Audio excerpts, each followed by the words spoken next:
Fala galera, tudo bem com vocês? Prof. Rafa aqui na nossa primeira aula online de História. Para começar nossa aula, então, pega o seu livro na página 63 e depois que a aula acabar, faça os exercícios na página 66. O tema de hoje é para trabalhar o seguinte, pessoal: como é que a Rússia vai virar União Soviética? Você vai ter dois temas que vão trabalhar isso. O tema número 3 vai te falar o início, o contexto, o cenário. Já o tema número 4 vai te falar, então, o desenrolar dessa revolução, como é que a Rússia vai virar essa bandeira que acabou de aparecer aí para você, que é a bandeira da União Soviética. Vamos lembrar que a gente vai trabalhar numa outra aula a Segunda Guerra Mundial, numa outra aula a gente vai trabalhar a Guerra Fria, e esses dois momentos vão ter incluídos a União Soviética. Então você vai ter que entender como é que a Rússia virou a União das Repúblicas Socialistas Soviéticas. Tá? Ao fundo do slide você tem a bandeira russa atual, mas era a bandeira da Rússia antes dela virar a União Soviética. Na verdade, era o Império Russo que a gente vai trabalhar hoje.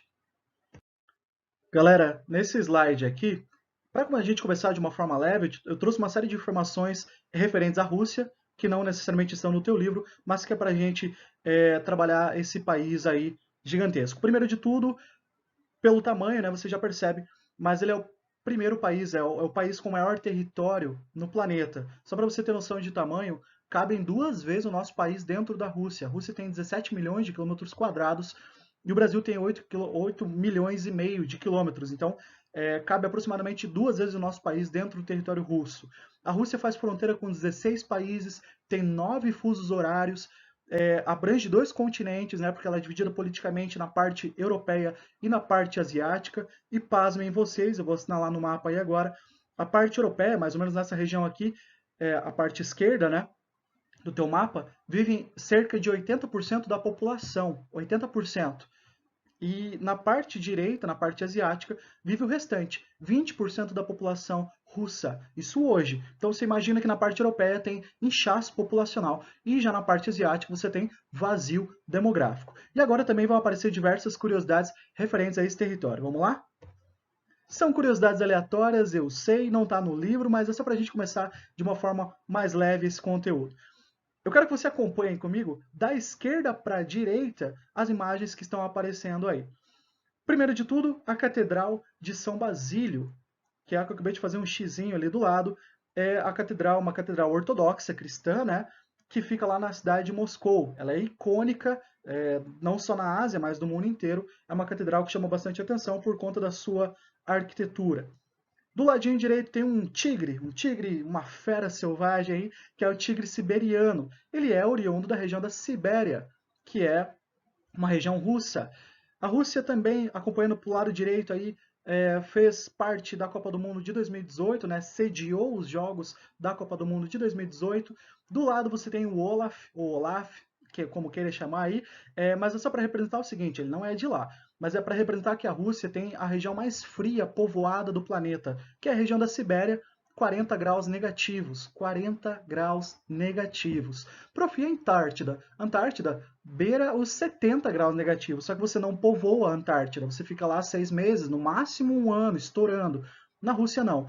Na Rússia a gente tem a região mais fria do planeta povoada, que é a região da Sibéria, 40 graus negativos.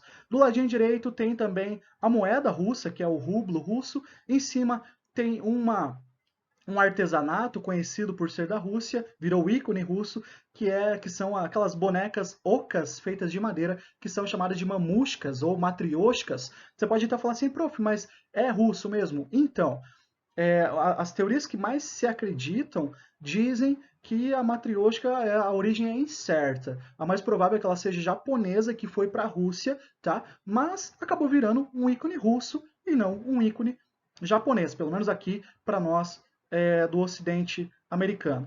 E aí você tem nesse GIF também, reza a lenda que o presidente Putin ele cavalga sobre ursos em território russo. Claro que é zoeira, né? Só que a zoeira não pode acabar, então um GIF aí para a gente ver alguma coisa diferente. E por fim, tem uma comida bastante apreciada aqui no Brasil, chamada de Strogonoff.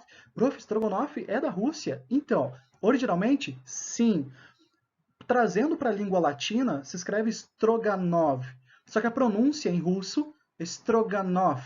E aí virou o nosso estrogonofe, aquela comida feita com carne picada, creme de leite, etc. Claro que com o tempo foi passando, outros ingredientes foram sendo adicionados, mas enfim, estrogonofe, uma comida originalmente russa. Muito bem, agora dando continuidade a nossos slides, vamos para a parte histórica agora, que essa sim que é cobrada, essa sim que vai cair aí em vestibulares e provas. Bom, a primeira coisa que tem que saber, então, que está no primeiro item é o seguinte: a Rússia ela era governada, o Império Russo, né, governado por uma pessoa, um czar. Prof, o que é um czar? Ele era um rei absolutista. A palavra czar vem de César. César, imperadores romanos. Então, a palavra czar tem essa origem romana, assim como no Império Alemão você vai chamar de Kaiser e por aí vai. O que você tem que saber do czar é o seguinte: os czares russos, eles eram absolutistas, ou seja, eles concentravam os poderes nas mãos deles. Vamos lembrar que nessa época que não tinha nem constituição na Rússia. A gente está no ano de 1900 e a Rússia, ela era assim desde o século XVI. Uma família no poder chamada de Romanov ficou 3 séculos e meio no poder na questão política russa. E aí os dois últimos czares, que foram o Alexandre II e o Nicolau II, vão passar por esse turbilhão que a gente vai trabalhar hoje. Na verdade, o Nicolau II que vai passar por esse turbilhão de revolução. Vamos lembrar, então, que uma família absolutista mandava na Rússia já fazia muito tempo. A segunda coisa que você tem que saber, que é o item 2 e o item 3, é a seguinte situação. A Rússia passava, o Império Russo passava por uma situação de contraste. Como assim contraste? Branco e preto. Nesse caso da Rússia, o contraste é o seguinte: de um lado você tinha uma Rússia feudal, uma Rússia rural, 80% da população vivia no campo, só que ao mesmo tempo, o último czar, o Nicolau II, ele estava passando por um processo de industrialização nas grandes cidades. Então ele estava, vamos dizer assim, engatinhando numa fragilidade industrial que estava contrastando com o resto da Rússia, que era totalmente rural. E aí, condição precária para os dois lados, para as condições urbanas e para as condições rurais. Então, esse é o cenário. É um cenário de uma Rússia industrial, que está começando a querer ser industrial, só que 80% da economia dela é baseada ainda no campo. Tanto é que eles apelidaram o Império Russo na época de gigante com os pés de barro. Ou seja, é um território gigantesco, com potencial gigantesco, só que com os pés frágeis. Não tem uma base sólida para essa economia se fortalecer e por aí vai. E ali embaixo você tem 3 fotos, né? Da primeira imagem da esquerda para a última da direita, você tem aqui, na primeira foto eu vou fazer um marcador aqui, esse primeiro rapaz aqui é o Alexandre II, essa segunda imagem é o Nicolau II, que é o que vai passar por esse momento que a gente vai trabalhar hoje. E por terceiro, aqui uma figura bastante interessante de estudar, que é um cara chamado Rasputin, ou Rasputin, que era o conselheiro do Nicolau II, uma figura bem controversa, uma mistura de misticismo com política. Quem gosta de história vai dar uma pesquisada que vale a pena, tá? Mas a gente não vai falar dele nesse vídeo aqui. Bom, e para botar mais lenha na fogueira, existe uma questão social nesse país de contrastes. Então, não é só o czarismo e não é só o fato dele estar começando a se industrializar. A questão principal que faz borbulhar questões sociais na Rússia é o que eu coloquei nesse slide. Diz assim: social, né? Questão social, 2 pontos. Operários em condições ruins, insalubres, jornadas de trabalho de 12 a 16 horas por dia, recebiam baixos salários, riscos de acidentes, sem leis trabalhistas, sem direito à greve, sem organização social. Vamos lembrar que era uma monarquia absolutista. O czar Nicolau II manda em tudo. Não tem esse negócio de, eu quero reivindicar. Não, não existe isso nesse momento. Em vários casos, houve extremas explorações sobre os trabalhadores industriais. Então, saiba que a população sofria numa condição econômica, numa condição de falta de dignidade, em condições super precárias. E é nesse momento que é um terreno fértil para questões políticas e sociais que começaram lá na Europa chegar até a Rússia europeia e a Rússia asiática, que são questões socialistas e anarquistas. Socialistas, principalmente por Karl Marx e Friedrich Engels, ou Engels. Marx e Engels as ideias dessas pessoas vão aparecer em território russo e eles vão se espalhar com muita facilidade esses ideais. Ideal de luta de classes, ideal de dono da indústria fazendo uma exploração gigantesca sobre o operariado e por aí vai. Então, esse é o terreno, este é o cenário para que a Revolução Russa aconteça. Galera, para a gente entender a Revolução Russa, você tem que perceber que a Revolução Russa, na verdade, ela tem três momentos. O primeiro momento é 1905, que a gente vai trabalhar agora. O segundo momento é em fevereiro de 1917. E o terceiro momento, outubro de 1917. Quando a gente fala de Revolução Russa, a gente está falando de outubro de 17. Só que tem três momentos muito marcantes para a gente chegar até esse momento. Então, o primeiro momento, que é 1905, você tem que entender uma guerra que aconteceu um ano antes, que é o seguinte. Em 1904, a Rússia entrou em guerra contra o Japão, na guerra russo-japonesa, para controlar uma região que ficava no nordeste lá da China, chamada de Manchúria, onde você hoje chama de Coreia, né? As Coreias estão numa parte nessa região. E o Japão ganha essa guerra, a Rússia perde. Então você imagina um país que já estava numa condição ruim piorar as condições de vida das pessoas, porque você tinha pessoa passando fome no campo ou condição precária, e aqui piora a situação. E aí, o que acontece? As pessoas elas começam a se reunir, elas começam a pensar o seguinte, tá, o que a gente pode fazer? Ah, a gente pode ir até o Palácio do Czar, lá em São Petersburgo, que era a capital da época, e a gente vai pedir algumas coisas lá. A gente vai pedir, por exemplo, comida. A gente vai pedir, por exemplo, que deem melhores condições de vida. A gente vai pedir, por exemplo, que escreva uma constituição. Em 1905, a Rússia não tinha constituição nenhuma. Vamos lembrar que o Brasil tinha desde 1824. Claro, monarquista, mas tinha. A Rússia não. A Rússia, o czar mandava e desmandava quando ele bem queria. E aí essas pessoas, elas pacificamente vão até o palácio do czar. Só tem um problema. Esse governo é absolutista, esse governo é violento, esse governo é repressivo. E quando essas pessoas se dirigem ao palácio para pedir essas coisas, lideradas por um padre, né? A Rússia, ela era e ainda é hoje oficialmente cristã ortodoxa. Quando esse padre reúne essas famílias de operários e leva todo mundo ao palácio, eles querem pedir essas coisas. O czar não estava no palácio.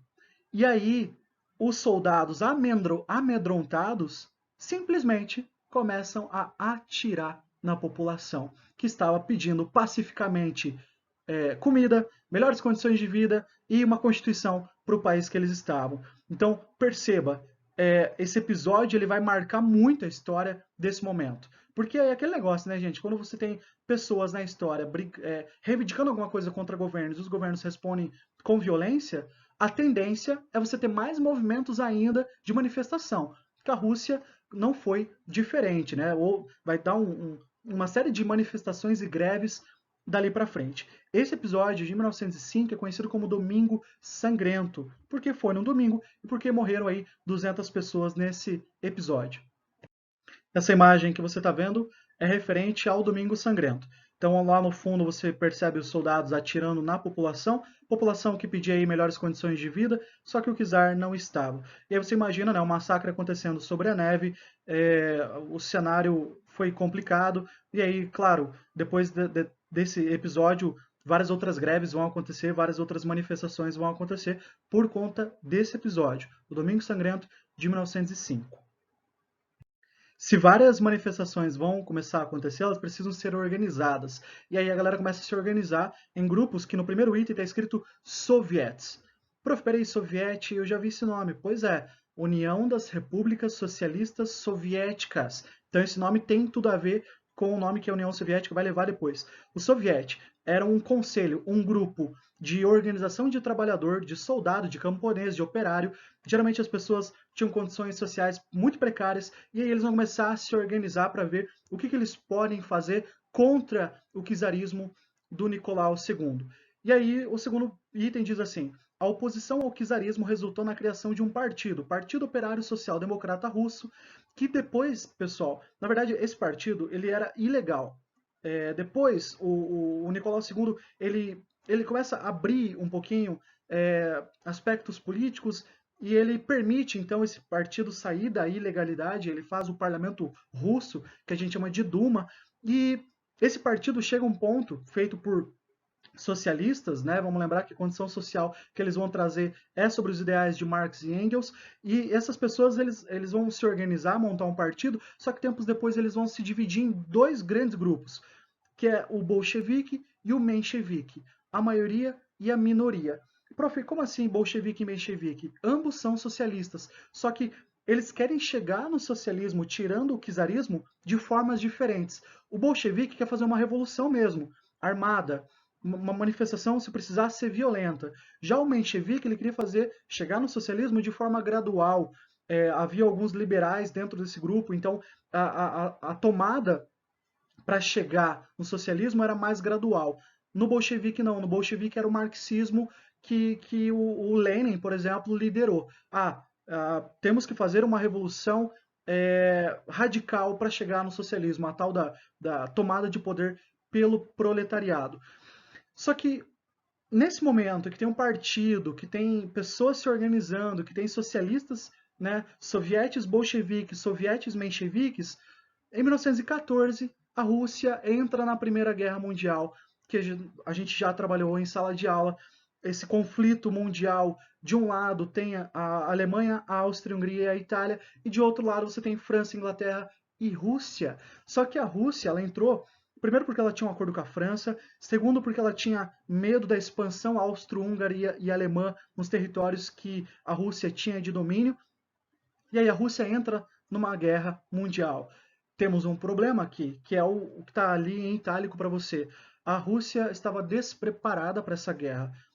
População em condição precária, população operária sendo explorada, o país com uma fragilidade industrial. Para você ter noção, faltou munição em alguns momentos para a Rússia na Primeira Guerra Mundial. Então, para colocar mais uma lenha nessa fogueira, para colocar mais um negócio complicado para o czar, na verdade ele optou, né, por colocar a Rússia na Primeira Guerra Mundial, vai ser um fator determinante para piorar a situação da Rússia, e aí os sovietes bolcheviques se estruturarem ainda mais, mas quem vai aparecer primeiro são os mencheviques, você vai ver daqui a pouquinho. Bom, em fevereiro de 17, agora é o segundo momento, né, antes que a gente fale de outubro, porque na próxima aula só eu vou falar de outubro de 17. Em fevereiro de 17, a guerra está rolando desde 14, tá todo mundo, né, cansado da guerra, ninguém vê a hora dessa guerra acabar. A Rússia começa a borbulhar mais tensão social, mais rebelião, mais greve. Teve soldado saindo do exército, teve soldado não reprimindo as manifestações. Então você imagina um cenário muito complicado para o czar resolver. Gente passando fome, tinha que abastecer o soldado no fronte, tinha que abastecer as populações de condição complicada. Então a Rússia ela entra num redemoinho horrível, politicamente falando e socialmente falando. E aí os bolcheviques, como eles eram mais radicais, eles começaram a perder um pouco de espaço. Eles vão vir depois, com força. Mas agora, os mencheviques, aquela galera que queria chegar no socialismo de forma gradual, de forma, tem liberal, tem um tempero aqui democrático, para depois a gente chegar no socialismo, esses mencheviques, eles conseguem uma liderança política lá na capital, Petrogrado, que antes era chamada de São Petersburgo, e eles pressionam a Duma, eles pressionam o parlamento russo, aquele parlamento que o Nicolau II tinha feito, a nomear um novo governo. Ou seja, pressionaremos para tirar o Nicolau. E aí, diante da incapacidade do Nicolau, do czar, governar, né, porque, primeiro, eu não consigo nem conter o meu próprio país, quem dirá numa guerra mundial, o czar ele é obrigado a abdicar, ele é obrigado a desistir do trono. E aí, quem é colocado no governo? Um cara chamado Kerensky, só que é um governo provisório, é um governo menchevique, é um governo que eles têm que resolver o que eles vão fazer. Só que tem um problema, o governo menchevique, que agora está no lugar do czar Nicolau, decide deixar a Rússia na Primeira Guerra Mundial, mantém a Rússia. E aí você já pode imaginar que o cenário continua complicado, porque mudou a política do czarismo para vamos dizer assim, um filhote, né, de um governo socialista, só que a Rússia ainda está na Primeira Guerra Mundial, ainda tem gente morrendo de fome, ainda tem falta de munição, ainda tem uma condição complicada. E aí você já pode imaginar que para o grupo bolchevique vai ser um terreno fértil para que eles critiquem não só o czarismo, que foi retirado do poder, mas critiquem também os mencheviques. E aí Lenin, né, o líder dos bolcheviques, que estava em outro país, volta e ele agora vai liderar os bolcheviques para tentar tomar o poder. E aí, né, vem a pergunta, prof, cadê Lenin, cadê Stalin, cadê a União Soviética? Isso só na nossa próxima aula, que a gente vai ver sobre outubro de 1917, que é o momento da Revolução Russa, que é o momento da Revolução Socialista mesmo, lá no comecinho do século XX, em 1917, no mês de outubro. Lembrando, gente, que outubro no calendário deles, porque o russo ele usava um calendário juliano, o resto do mundo usa o calendário gregoriano. O gregoriano tinha uma diferença de 12 dias para o juliano. Então, tudo aquilo que aconteceu em fevereiro, para o russo, para o resto do mundo, era março. Tudo aquilo que aconteceu para o russo em outubro, para o resto do mundo, era novembro. Tá? Então, saiba que na prática, o que a gente diz fevereiro, na verdade, é março, e o que a gente vai falar em outubro, na verdade, é em novembro, no calendário gregoriano. Tá bom? Pessoal, coloquei um mapa mental aqui que eu tirei da internet, fiz um risco aqui nas partes que você não precisa olhar agora, e aí isso aqui faz um resumo, né, das coisas que a gente trabalhou hoje. O contexto, quem eram os mencheviques, quem eram os bolcheviques, a guerra entre Rússia e Japão, e quem eram os sovietes, que depois vão montar um partido e vão se dividir entre mencheviques e bolcheviques. Gente, muito obrigado pela atenção, diga tchau.